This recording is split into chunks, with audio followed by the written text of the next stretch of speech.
ईसा अलैहिस्सलाम दा मैं पढ़ रहा था कि आप अपनी कौम दे नाल जा रहे सन ते रस्ते विच हज़रत साम हज़रत नूह दा जिहड़ा पुत्र सी ना उन्हां दी कबर आ गई। बनी इसराइल दियां लोकां नूं पता सी ये साम बिन नूह दी कबर है। उन्हां अर्ज कीती अल्लाह दे हुजूर दुआ करके इन्हां दे बारे गल करो, इन्हां नूं रब जिंदा करे, असीं इन्हां कोलों मौत दे बारे पुछना चाहने। मौत की कफीयत का या मौत की तकलीफ का तो अंदाज़ा उन्हें ही हो सकता है जिहदे उत्ते मौत वारद हुई हो। दूजा तो इस कफीयत को नहीं समझ सकता। आपने 2 रकत नफल अदा किए और अदा करके हाथ उठा के आख्या या अल्लाह नूह अलैहिस्सलाम के पुत्र नूं जिंदा कर, असीं गल करना चाहते।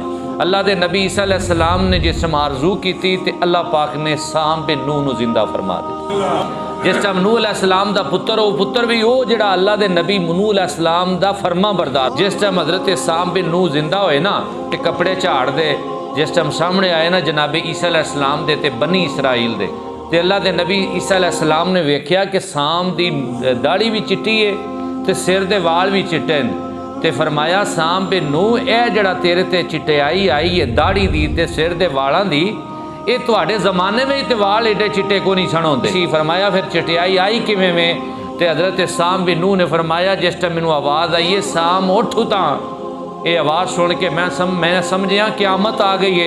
उस क्यामत के खौफ नाल मेरी दाढ़ी भी चिट्टी हो गई है, मेरे सिर के वाल भी चिट्टे हो गए।